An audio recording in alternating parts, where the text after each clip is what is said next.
तो last class में हम लोगों ने जो डिस्काउंट वाला टॉपिक था वो देख लिया था कि कैसे एक बंदे के लिए वही डिस्काउंट रिसीव्ड होता है और दूसरे पर्सन के लिए वो क्या होता है, डिस्काउंट अलाउड होता है। हमने जर्नल एंट्री में उस डिस्काउंट को दिखाया था, तो मैंने वहाँ पर क्या लिखा था कि वो डिस्काउंट क्या है, वो है कैश डिस्काउंट। अब कैश डिस्काउंट को भी फर्दर इलैबोरेट करते हैं, पर उससे पहले सीखते हैं कि दूसरे टाइप का जो डिस्काउंट है वो क्या रहता है। तो हम लोग सीखने वाले हैं सबसे पहले कि ट्रेड डिस्काउंट ये क्या होता है। बहुत ही ध्यान से आप लोगों को ये वाला टॉपिक समझना होगा, क्योंकि सबसे ज़्यादा अगर मैं कहूँ कोई डिफ़िकल्ट जर्नल एंट्री है इस क्लास 11 के अकाउंट्स में, तो वो यही जर्नल एंट्री है जिसको मोस्टली बच्चे गलत ही करते हैं। तो ये वाला जो टॉपिक रहेगा ट्रेड डिस्काउंट और कैश डिस्काउंट वाला, ये आपने बहुत ही ध्यान से सुनना है और इसका फिर हम क्वेश्चन भी करेंगे जिससे आपको हर टाइप समझ में आ जाएगा और आप बिल्कुल भी गलती नहीं करोगे। तो ध्यान से सुनिए। सबसे पहले ये ट्रेड डिस्काउंट क्या होता है। डिस्काउंट एक रिडक्शन मिल रही है हमें, जो भी उसकी फुल अमाउंट है उससे कम प्राइस पे हमें कोई चीज़ मिल रही है, या अगर कोई बंदा दे रहा है, बेच रहा है, तो वो जो भी प्राइस है उससे कम प्राइस में उसको बेच रहा है, तो उसको हम जो रिडक्शन जितना डिफरेंस रहता है उसको क्या बोलते हैं, हम डिस्काउंट बोलते हैं। अब ट्रेड वर्ड पे आते हैं। ये ट्रेड डिस्काउंट क्या होता है, वो रिडक्शन जो दी जाती है फ्रॉम द लिस्ट प्राइस या फिर from the catalogue price.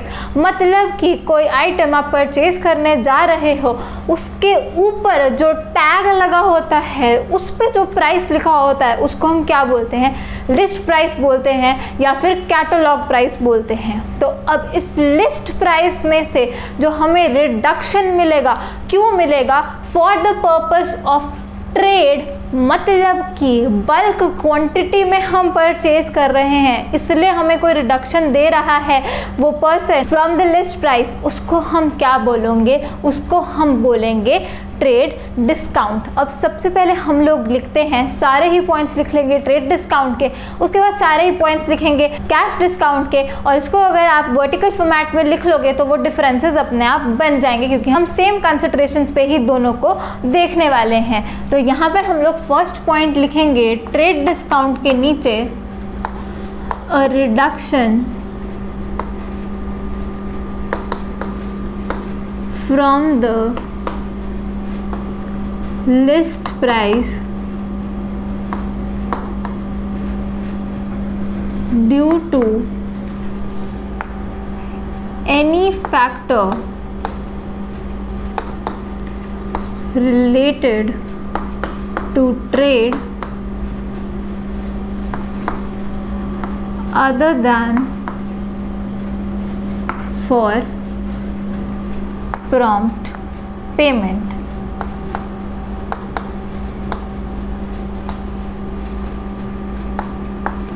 Any factor related to trade के यहाँ नीचे लिख लेंगे हम लोग क्वांटिटी डिस्काउंट।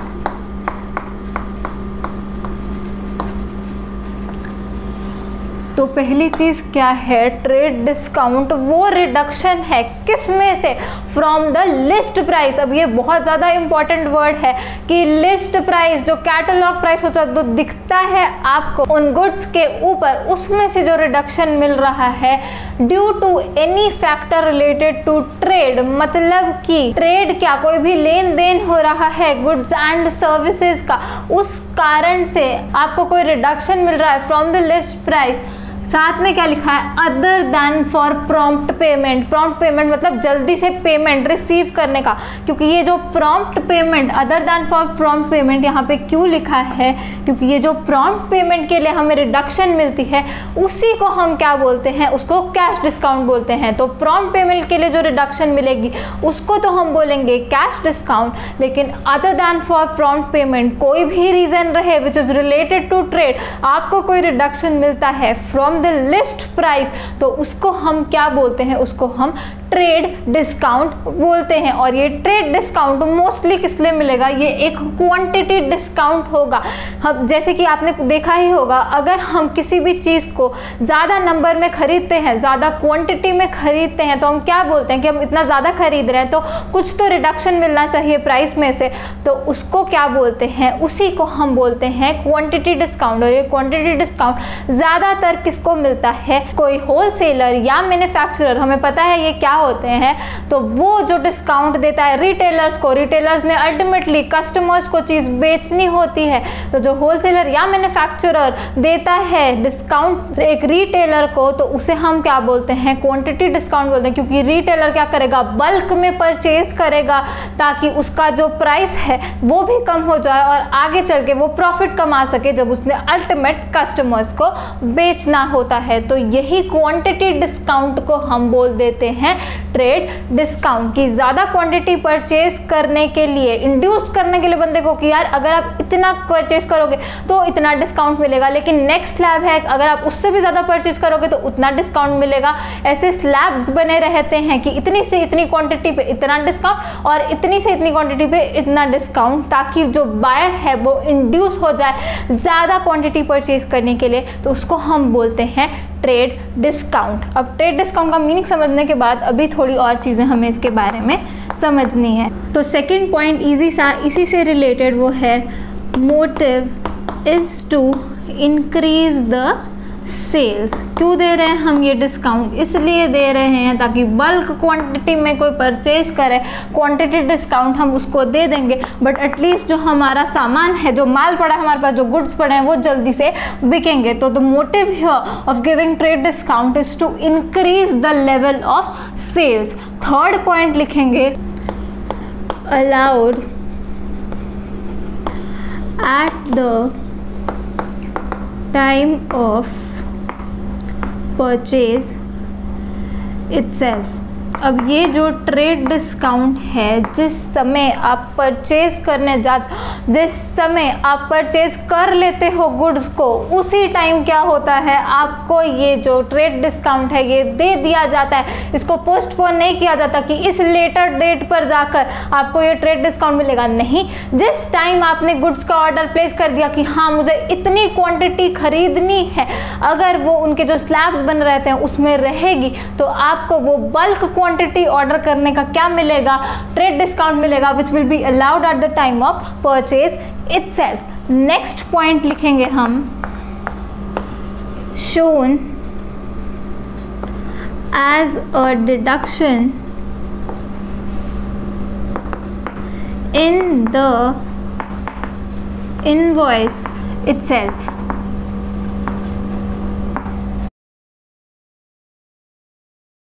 ये वाला जो पॉइंट है, यही पॉइंट जो है वो सबसे ज़्यादा इम्पॉर्टेंट है, तो ध्यान से पढ़ो यहाँ क्या लिखा है, shown as a deduction in the invoice itself. Invoice क्या, बिल, ठीक है, जो बिल हमें रेज किया है, जो इनवॉइस हमें रेज किया है, मान के चलते हमने गुड्स परचेज किए थे, तो ये जो अमाउंट लिखी होती है, total amount which is payable by us, उसमें से इनवॉइस में ही डिडक्ट कर देते होते हैं। एग्जाम्पल लेते हैं हम, जैसे मान के चलो ये क्या है, ये आपका इनवॉइस है, यहाँ पर कुछ लिखा हुआ है, किस किस चीज़ की आपने क्या क्या परचेज करी वो यहाँ पर लिखा हुआ है, और यहाँ पर क्या लिखी हुई है, क्वांटिटी इनटू रेट कर कर यहाँ पे हर एक चीज़ की अमाउंट लिखी हुई है। फिर क्या होता है, इन सभी का टोटल लग जाता है। मान के चलते हैं जैसे 10,000 रुपये का क्या हुआ, यहाँ पर टोटल निकल गया। तो अब क्या होता है, जो ट्रेड डिस्काउंट होता है, ये हमारा इनवॉइस था, तो इनवॉइस में ही क्या किया होता है, ये जो ट्रेड डिस्काउंट होता है ये यहीं पे माइनस किया जाता है। मान के चलते हैं कि 10% यहाँ पर ट्रेड डिस्काउंट था, तो 10% किसका मिलेगा, ये ऊपर वाली अमाउंट का जो हमें देनी होती अगर हमें ट्रेड डिस्काउंट ना मिला होता। तो 10% ऑफ 10,000, 1,000 रुपये हमें ट्रेड डिस्काउंट मिला, और फिर यहाँ पे लिखा होगा नेट अमाउंट पेएबल कि हमने इतनी अमाउंट देनी है 9,000 रुपये। अब ये जो सारी कैलकुलेशन होती है ट्रेड डिस्काउंट की, ये इनवॉइस में ही करी होती है। तो हमारा इनवॉइस कितने का रेज हुआ है? 9,000 रुपये का रेज हुआ है, ना कि 10,000 रुपये का। ये जो बात है ये सबसे ज़्यादा इम्पॉर्टेंट है, क्योंकि क्या होगा, ये जो ट्रेड डिस्काउंट होता है it is not recorded in the books of accounts. जैसे हमने कैश डिस्काउंट पीछे हमने डिस्काउंट रिसीव जर्नल एंट्री में हमने लिया था, क्यों लिया था? मैंने आपको बोला था वो कैश डिस्काउंट है, इसलिए हमने उसको रिकॉर्ड किया है। अभी बताऊंगी क्यों कैश डिस्काउंट को हमने रिकॉर्ड किया था। लेकिन ये जो ट्रेड डिस्काउंट है ये ऑलरेडी जब इनवॉइस हमारे पास आता है, जो कि हमारे लिए क्या होगा, एक सोर्स डॉक्यूमेंट होगा, जिसको देखकर हम जर्नल एंट्री पास करेंगे, सेकेंड स्टेप करेंगे रिकॉर्डिंग वाला। तो ये जो इनवॉइस है हमारा सोर्स डॉक्यूमेंट, इसमें ही अमाउंट क्या लिखी हुई है, net of trade discount, trade discount minus करने के बाद वाली अमाउंट यहाँ पर लिखी होती है। इसलिए ये जो ट्रेड डिस्काउंट है it is not shown separately in the books of accounts, it is not to be recorded in the books of accounts, क्योंकि ये ऑलरेडी एडजस्टेड है। हमारे पास जो अमाउंट होती है वो 9,000 रुपये वाली ही अमाउंट से हमारे पास बिल आया होता है, इनवॉइस आया होता है, इसलिए इस ट्रेड डिस्काउंट को हम लोग रिकॉर्ड नहीं करेंगे। तो नेक्स्ट और सबसे ज़्यादा इम्पॉर्टेंट पॉइंट लिखेंगे हम, जो कि है trade discount is not shown separately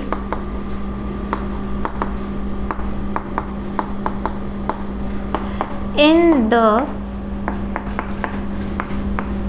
books of accounts। तो सबसे इम्पॉर्टेंट चीज़, आपको ट्रेड डिस्काउंट का मीनिंग तो पता ही होना चाहिए और वो तो आसान है, वो पता रहेगा। सबसे इम्पॉर्टेंट चीज़ ये है कि ट्रेड डिस्काउंट को हम कभी भी अपनी बुक्स ऑफ अकाउंट्स में नहीं रिकॉर्ड करते। हम क्यों नहीं करते रिकॉर्ड?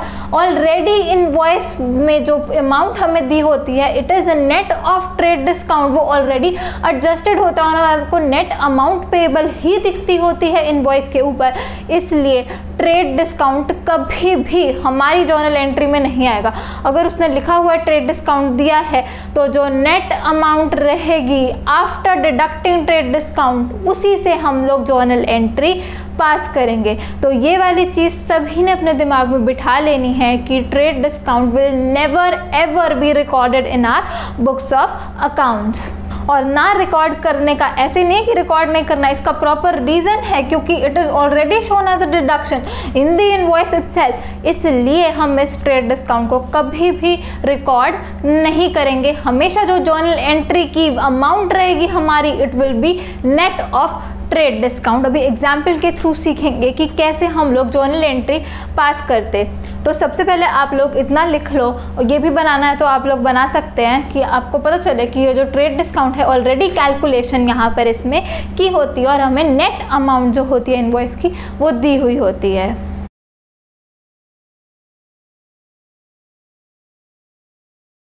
तो अब इतना पता चलने के बाद हम लोग क्या करेंगे, एक एग्जाम्पल देखते हैं जिसमें हमें ट्रेड डिस्काउंट दिया हुआ है। तो एग्जाम्पल में लिखेंगे परचेज्ड गुड्स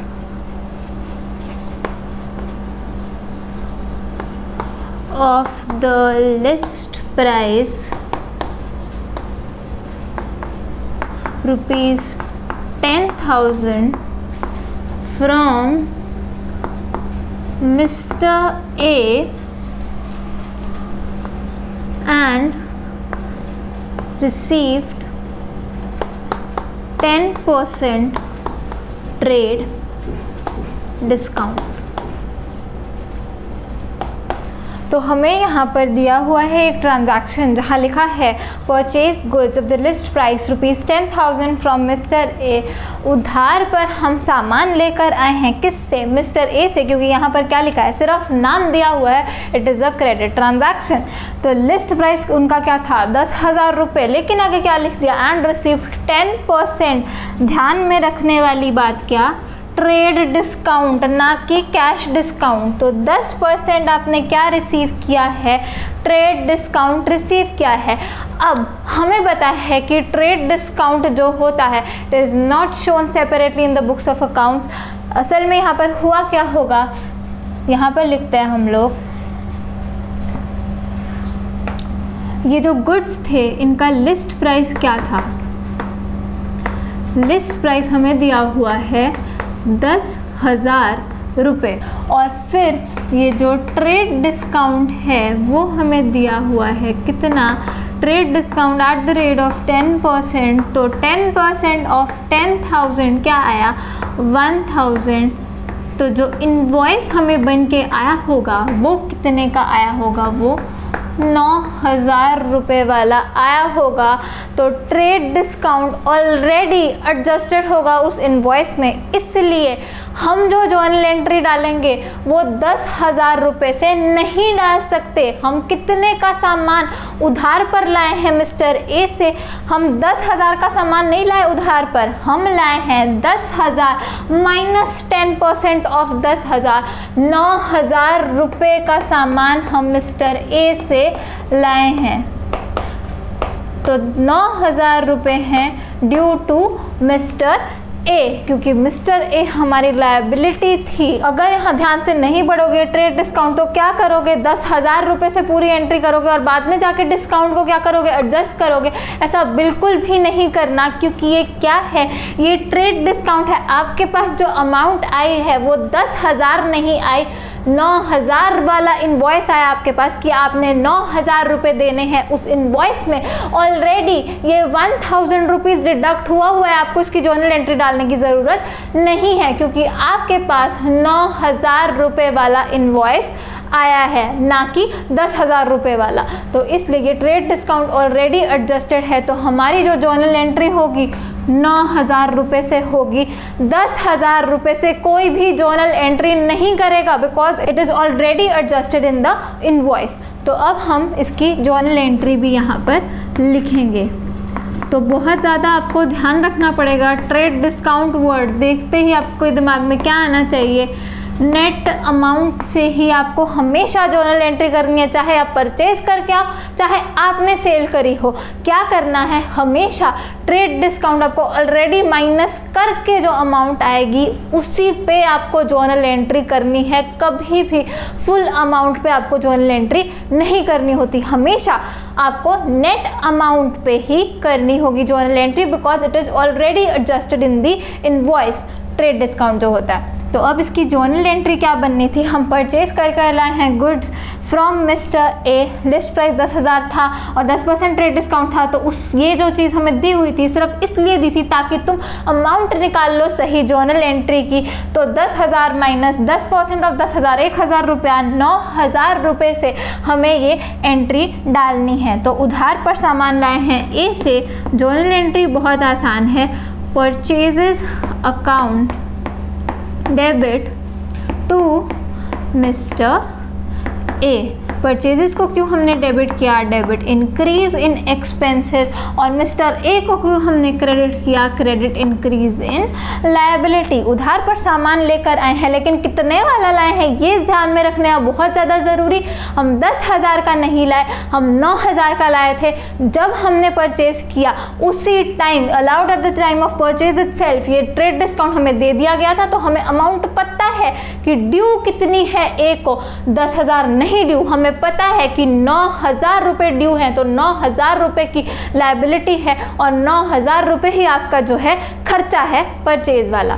तो purchases account debit to mister A 9,000 और 9,000। तो ये थी सबसे ज़्यादा इम्पॉर्टेंट चीज़ जो हमेशा ध्यान में रखनी है कि जब भी ट्रेड डिस्काउंट दिया होगा हमेशा ट्रेड डिस्काउंट को माइनस करके आपकी जो जर्नल एंट्री है वो डलेगी। क्योंकि असल में जितना भी हम ओ करते हैं या आगे चल के जब हम बेचेंगे जितना भी हमें आना है वो हमेशा ट्रेड डिस्काउंट माइनस करके वाली जो अमाउंट होती है वही अमाउंट होती है, क्योंकि हम उसको ऑलरेडी डिडक्ट कर देते हैं eight the time of purchase itself. तो हमें पता होती है अमाउंट की कितनी हमें आनी है या कितनी हमारी तरफ से ड्यू है। तो इस ट्रांजैक्शन में हमारी तरफ से 9,000 रुपये ड्यू है मिस्टर ए को, जो कि हमें पता है जब हमने सामान खरीदा, क्योंकि ये ट्रेड डिस्काउंट था। तो इम्पॉर्टेंट चीज़ सिर्फ वो ट्रेड डिस्काउंट, यहाँ पे मैंने ऑलरेडी स्टार लगा दिया है कि ट्रेड डिस्काउंट वर्ड देखते ही पता चल जाना चाहिए कि ये ट्रेड डिस्काउंट लिखा ही क्यों है, ताकि आपको अमाउंट पता चल जाए। माइनस आपने पहले ही कर लेना है। जर्नल एंट्री में कभी भी ये ट्रेड डिस्काउंट से कोई भी डिस्काउंट वाला अकाउंट नहीं खुला करेगा, हमेशा हमें सिर्फ अमाउंट निकालने के लिए ये ट्रेड डिस्काउंट दिया होगा। तो बस 9,000 रुपये यहाँ और 9,000 रुपये यहाँ। एंट्री वही है परचेजेस टू मिस्टर ए, लेकिन अमाउंट जो है वो 9,000 रुपये आएगी। आई होप सभी को ये वाली चीज़ समझ में आ गई होगी। अभी हम कैश डिस्काउंट का भी सीख लेंगे और उसके बाद दोनों को कंबाइन करना भी हम लोग सीखेंगे। अगर ट्रेड डिस्काउंट भी दिया होगा, कैश डिस्काउंट भी दिया होगा, तो हमें क्या करना है। और इसकी जो नरेशन है अभी मैं नहीं लिख रही, तो हम पूरा क्वेश्चन करेंगे तब हम लोग नरेशन लिखना भी सीख लेंगे कि कैसे इसकी नरेशन लिखनी होती है। सेम ही लिख सकते हो ये वाली जो यहाँ पर लिखा हुआ है क्वेश्चन में, बट अभी हमारा ध्यान नरेशन पर नहीं है। अभी हमारा ध्यान किस पर है, सिर्फ जर्नल एंट्री पास करने में। नरेशन आपकी कोई पढ़ने भी नहीं वाला, तो जो क्वेश्चन में लिखा होता है बीइंग लगाकर उसी को लिख देना होता है। तो सबसे पहले आप लोग इतना नोट करें।